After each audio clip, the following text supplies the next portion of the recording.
أعوذ بالله من الشيطان اللعين الرجيم.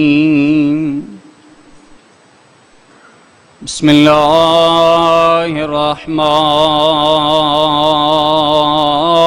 الرحيم. الحمد لله الذي إليه مصائر الخلق وواكب الأمر. نحمده على عظيم إحسانه ونير برهانه ونوام فضله وامتنانه، حمدا يكون لحقه أداء ولشكره قضاء، وإلى صوابه مقربا ولحسن مزيده موجبا. وصلي وسلم على سيدنا ونبينا وطبيب قلوبنا وشفيع ذنوبنا وحبيب إلهنا بالقاسم محمد. اللهم صل على محمد وصلى الله عليه وآله وسلم، لا سيما بقية الله الأعظم روحي وأرواح العالمين لتراب مقدمه الفداء، ولعنة الدائمة على أعدائهم أجمعين. أما بعد، فقال الرحمن في القرآن: أعوذ بالله من الشيطان الرجيم. الله يصطفي من الملائكة رسلا ومن الناس، إن الله سميع بصير. الصلوات.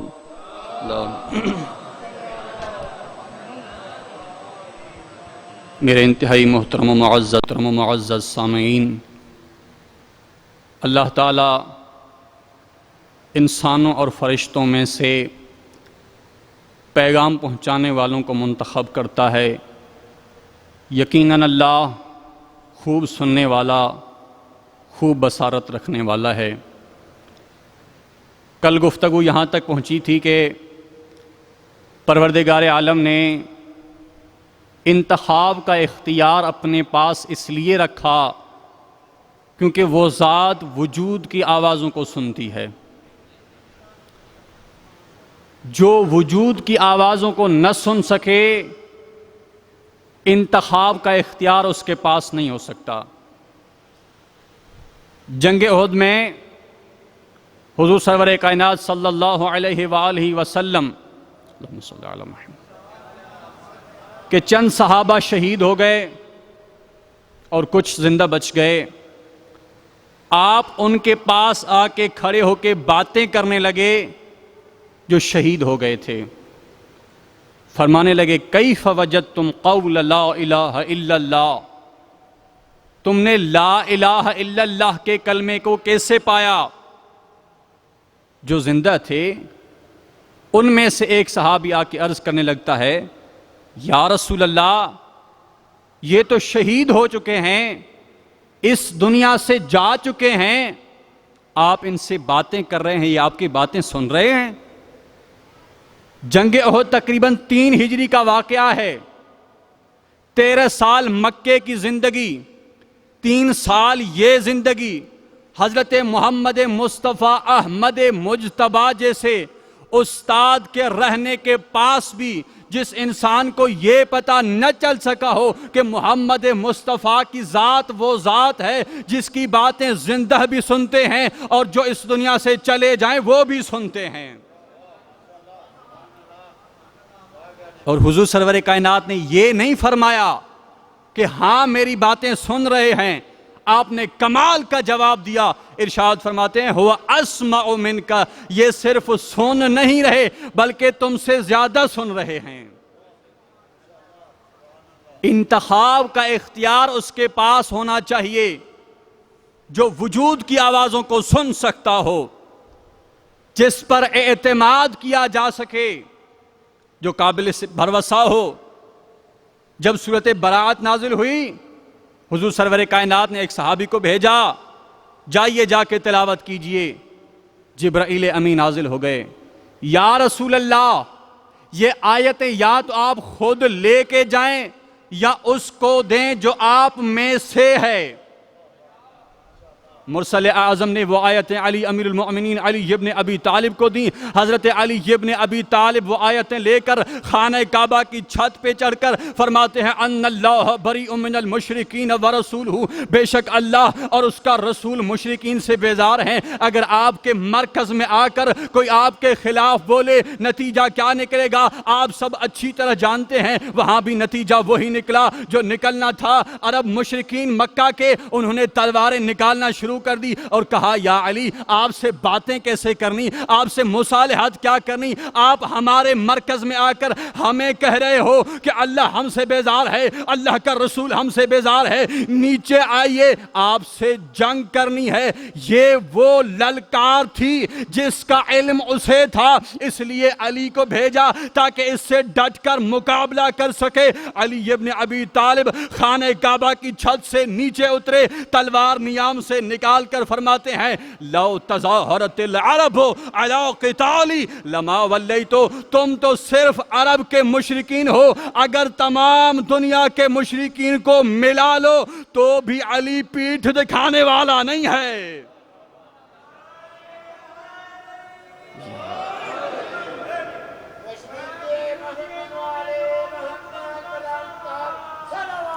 اللہم صلی علی محمد۔ انتخاب کا اختیار اس کے پاس ہے۔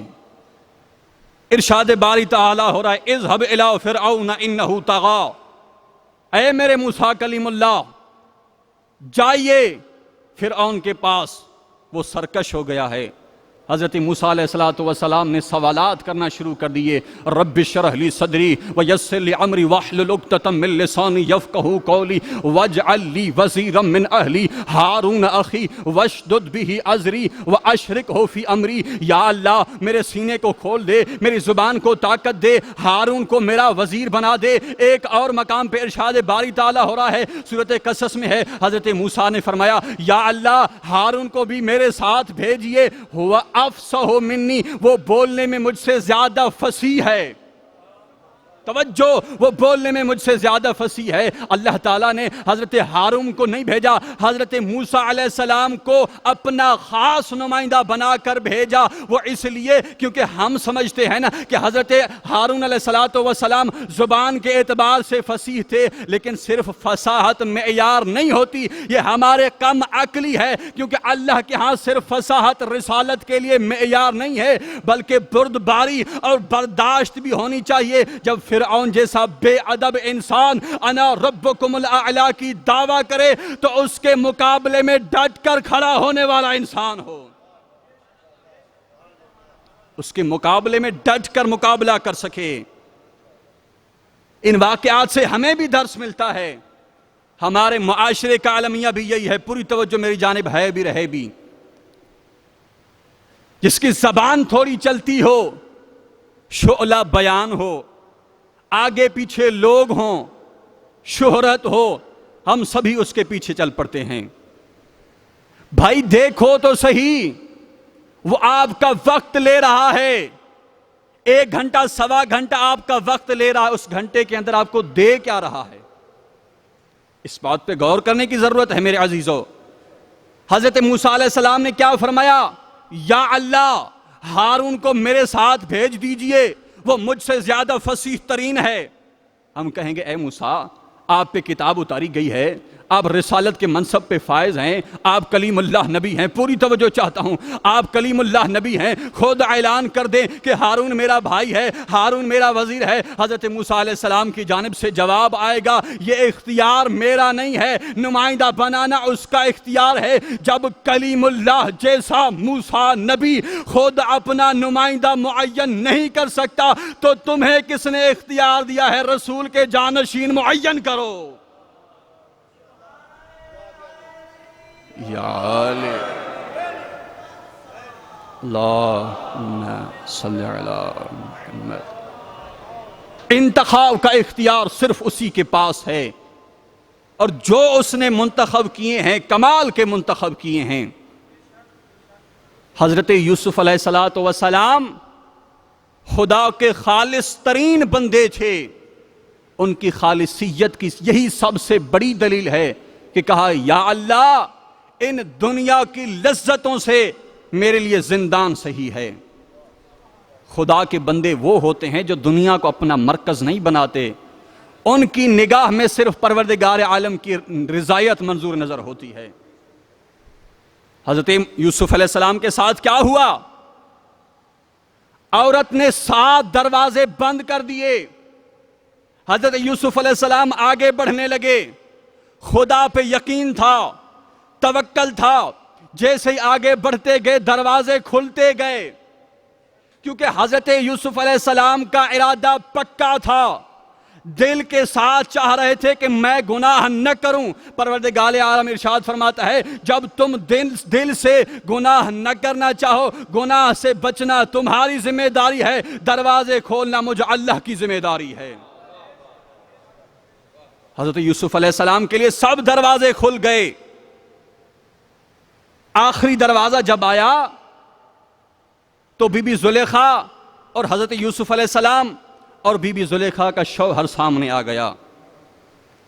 جب بھی مکر و فریب پہ مشکل وقت آتا ہے وہ شریف پہ تہمت لگاتی ہے۔ اس عورت نے کہا جو آپ کے حرم کے ساتھ برائی کا ارادہ کرے اس کی سزا کیا ہونی چاہیے قید کے سوا؟ حضرت یوسف علیہ السلام نے فرمایا میں مجرم نہیں ہوں۔ وہ عورت کہنے لگی حضرت یوسف علیہ السلام مجرم ہیں، یہاں پہ انتخاب کیا ہے خدا نے۔ قرآن کریم کی آیت ہے وَشَهِدَ شَاهِدٌ مِّنْ أَهْلِهَا إِنْ كَانَ قَمِيصُهُ قُدَّ مِنْ قُبُلٍ فَصَدَقَتْ وَهُوَ مِنَ الْكَاذِبِينَ وَإِنْ كَانَ قَمِيصُهُ قُدَّ مِنْ دُبُرٍ فَكَذَبَتْ وَهُوَ مِنَ الصَّادِقِينَ۔ آواز پروردگار آئی، ایک بچے کے ذریعے سے اللہ تعالیٰ نے حضرت یوسف علیہ السلام کو بچایا ہے۔ بچے نے گواہی دی، اگر تو حضرت یوسف علیہ السلام کی قمیص آگے سے پھٹی ہوئی ہے تو سمجھیے کہ حضرت یوسف علیہ السلام مجرم ہیں، اگر حضرت یوسف کی قمیص پیچھے سے پھٹی ہوئی ہے تو سمجھیے حضرت یوسف علیہ السلام مجرم نہیں ہیں۔ جیسے ہی دیکھا گیا کہ حضرت یوسف علیہ السلام کی قمیص پیچھے سے پھٹی ہوئی تھی، اس بچے کی گواہی سن کے اس عورت کے شوہر نے کہا تم عورتوں کا کام ہی ہوتا ہے مکر کرنا، اور حضرت یوسف علیہ السلام کو کہا یوسف اعرض عن ھذا، یوسف ان باتوں کو آپ چھوڑ دیجئے۔ کیوں؟ آخر کیا وجہ تھی؟ مصر کے وزیر اعظم نے ایک چھوٹے سے بچے کی گواہی قبول کر دی۔ میرے عزیزو اس کی وجہ یہ ہے کیونکہ یہ بچہ خدا کا منتخب شدہ تھا۔ جو اللہ کا منتخب شدہ ہو باطل چاہے کتنا ہی بڑا ہو اس کے سامنے خاموش ہو جاتا ہے، باطل اس کے سامنے خاموش ہو جاتا ہے۔ صلوات پڑھ لیجئے محمد و آل محمد۔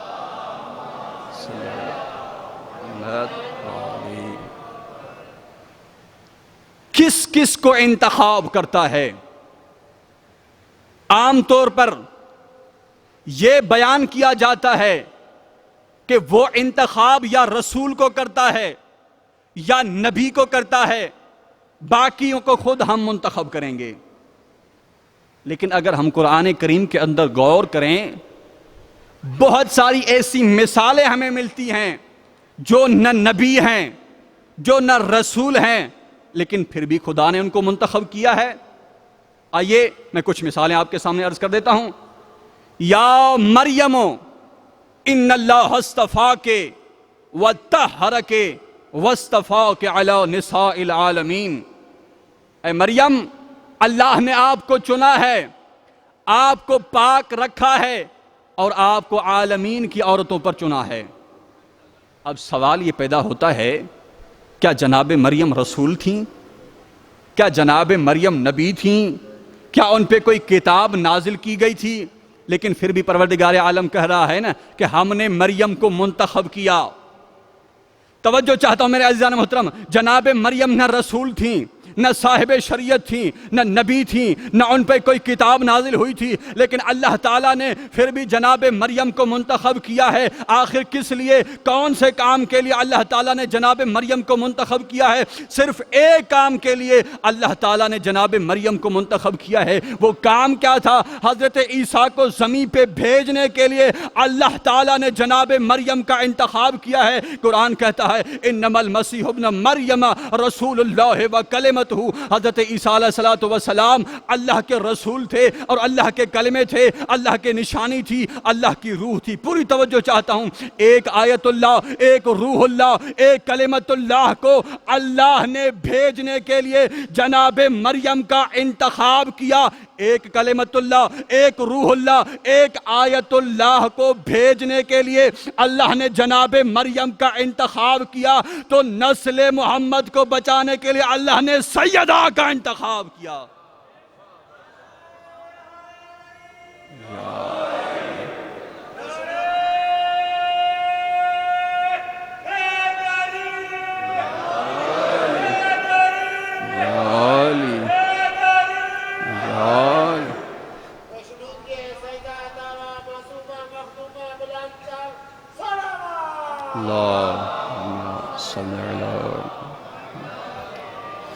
جناب مریم اپنے زمانے کے عورتوں کی سردار تھیں، اور جناب سیدہ قیامت تک کے آنے والے عورتوں کے لیے سردار ہیں۔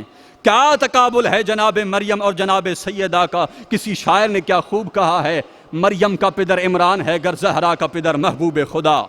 مریم کا معزز شوہر نہ تھا، زہرا کو شرف حیدر کا ملا۔ مریم کی مادر کا تاریخ نے کب ہے ذکر کیا، کل مال خدیجہ کبریٰ نے اسلام پہ قربان کر ڈالا۔ کرار کا پوتا مہدی جب دنیا میں جلوہ گر ہوگا، زہرا کے پسر کے قدموں میں مریم کے پسر کا سر ہوگا۔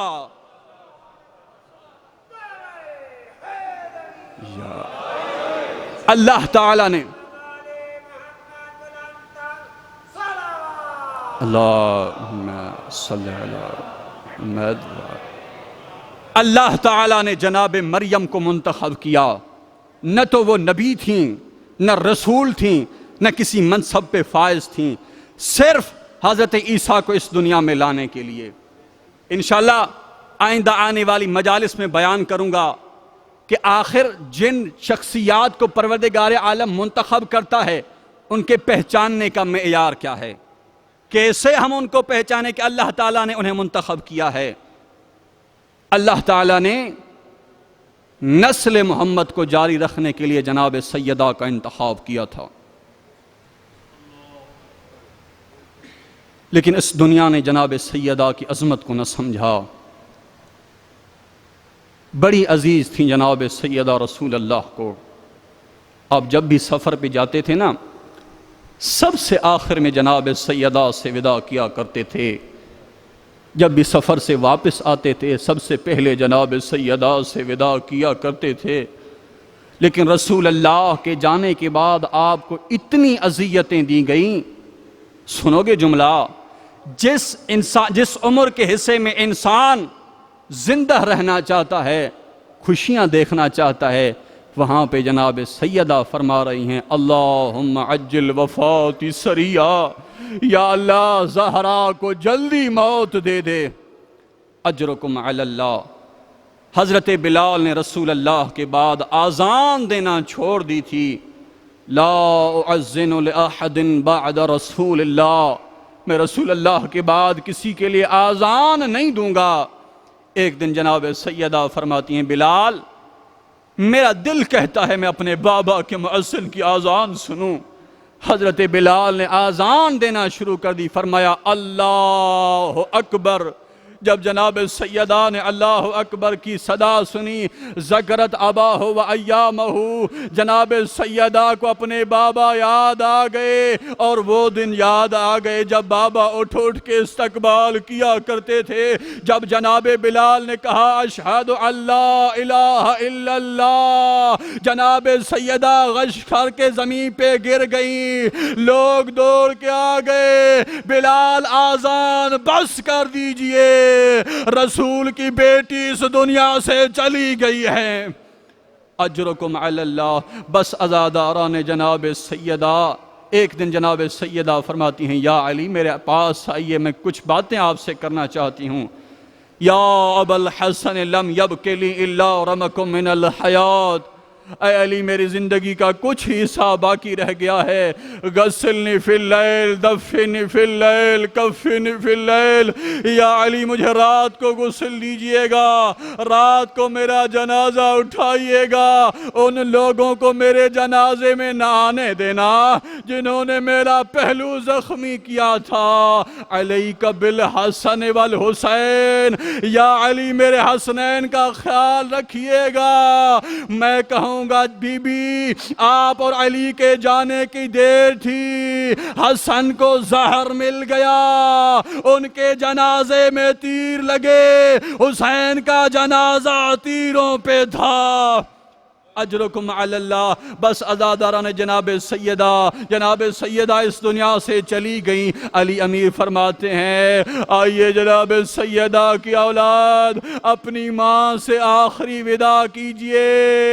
مولا حسین علیہ السلام جیسے آگے بڑھے کفن کے بند ٹوٹ گئے، امام حسین ماں سے لپٹ گئے. علی مولا نے بڑے پیار سے جدا کیا، شفقت کیا. میں کہوں گا مولا ذرا شام غریبہ میں آئیے، آپ کی 4 سال کی بیٹی ہے. جب آپ کے لاش پہ آئیں ان کو جدا کرنے والا بابا نہیں تھا، بابا کا قاتل تھا اور شفقت سے جدا نہیں کر رہا تھا، تماچے مار رہا تھا. وَسَيَعْلَمُ الَّذِينَ ظَلَمُوا أَيَّ مُنْقَلَبٍ يَنْقَلِبُونَ.